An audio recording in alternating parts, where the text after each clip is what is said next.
मुझे इतनी खुशी है इस बात की कि तुम मेरी सेवा करना चाहते हो और मुझसे कोई भी सेवा लेने को तैयार हो।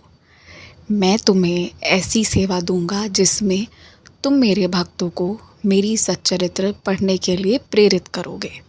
तुम्हारे माध्यम से मेरे कई सारे भक्त मेरी सच्चरित्र के निकट आएंगे, उनके जीवन में भाग्योदय होगा और तुम्हें भी उसका शुभ फल, उसका पुण्य मिलेगा।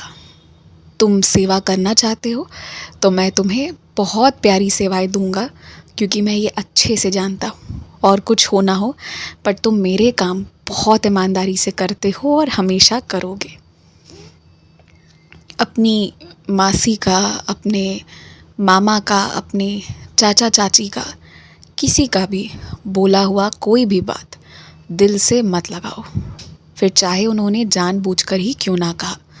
क्योंकि जब तुम किसी बात को बार बार याद कर रहे हो ना, तो तुम अपने आप को दुख पहुंचा रहे हो। तुम ऐसा मत करो, बिल्कुल मत करो। और हाँ, तुम्हें जो मंत्र पढ़ना पसंद है, जो पढ़कर तुम्हें अच्छा लगता है, तुम उसे पढ़ो, निरंतर पढ़ो, लगातार पढ़ो। मंत्रों की शक्ति बहुत ज़्यादा होती है, जीवन में उसका असर देखने को मिलेगा। इसका हिसाब किताब तुम्हें किसी को देना नहीं है, परमात्मा को मात्र देना है। तो इसलिए तुम निडर होकर पढ़ो।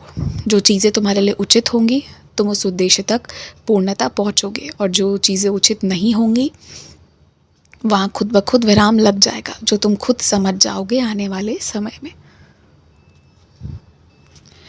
तुम सोचो कि तुम कितने सौभाग्यशाली हो कि मैं तुम्हें बढ़िया और नई चीज़ें दिलवा कर रखा हूँ। तुम्हारे सालों के प्रयोग किए हुए चीज़ों को कितने सारे लोग तुमसे मांग कर ले जा रहे हैं और फिर उसका उपयोग कर रहे हैं।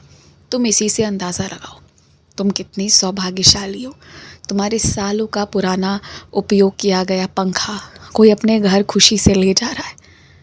तुम्हारे महीनों के पहने हुए घिसे हुए जूतों को कोई शौक़ से ले जाकर पहन रहा है।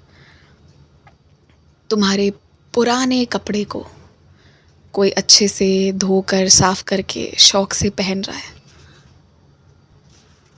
तुम सोचो इसी से कि तुम कितने सौभाग्यशाली हो। मैंने तुम्हें हर एक चीज़ नई और अच्छी दी है। मैंने तुम्हें ऐसा कोई सामान नहीं दिया है जो पहले से किसी ने उपयोग किया हो। मैं तुम्हें हमेशा नई और अच्छी चीज़ें देता हूँ, क्योंकि मैं जानता हूँ कि तुम अच्छी चीज़ों का, नई चीज़ों का ही उपयोग कर पाओगा।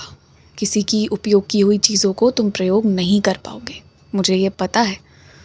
लेकिन तुम सोचो कि ये भी कितना बड़ा सौभाग्य है।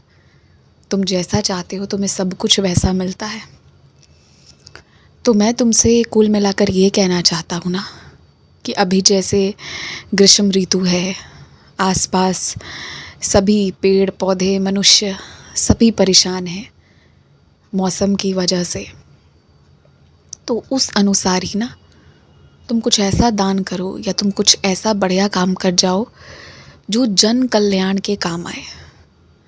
जैसे किसी जगह पर नल बनवा दो, अगर व्यवस्था कर सकते हो तो। कहीं नल की व्यवस्था हो जाएगी तो इसमें भी भलाई है तुम्हारी, लोगों की प्यास बुझेगी। या कहीं तुम निःशुल्क पेयजल का प्रबंध कर सकते हो तो वो कर दो। या जो लोग गर्मी में व्याकुल रहते हैं उनके लिए तुम पंखा, कूलर जो लगवा सकते हो तुम वो लगवा दो। तो जो भी तुम कर सकते हो, तुम अपनी क्षमता अनुसार आराम से जो कर सकते हो वो चीज़ तुम ज़रूर करो। यही एक तरीका है समाज को भलाई के रूप में अच्छी सीख देने का।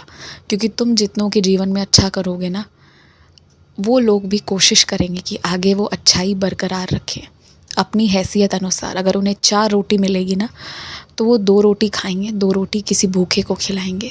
वो भी तुमसे अच्छा सीखेंगे। इसी के लिए मैं तुमसे कहता हूँ कि अच्छा करो, और अच्छा करने से मत कतराओ। तुम्हारी अच्छाई से लोगों ने पहले भी बहुत चीज़ें सीखी हैं। पर हाँ, एक बात मैं तुम्हें कहना चाहता हूँ। किसी को भी तुम कभी मीठे बिस्किट, कभी मैदे वाला ब्रेड, कभी टॉफ़ी, कभी कोल्ड ड्रिंक, ये सारी चीज़ें देते हो ना, ये सब मत दो। इसकी बजाय उस व्यक्ति को 1 महीने भर का राशन दे जाओ। सर में लगाने वाला तेल से लेकर खाना पकाने का मसाला से लेकर चावल आटा ये सब दे जाओ। जब ऐसा आचरण करोगे, जब ये सारी चीज़ें दे जाओगे ना, तो ये ज़्यादा अच्छा होगा। सामने वाले की भूख मिटेगी, तो ये ज़्यादा लाभ देगा तुम्हें। जब तुम किसी के लिए कर ही रहे हो तो अपनी तरफ से अच्छी चीज़ों में ही खर्च करो, ख़राब चीज़ों में खर्च करना बंद कर दो। और हाँ, अब तक तुमने फलों से सजी हुई टोकरी नहीं चढ़ाई है मुझे, पर मैं तुम्हारा बड़ा काम करवा रहा हूँ।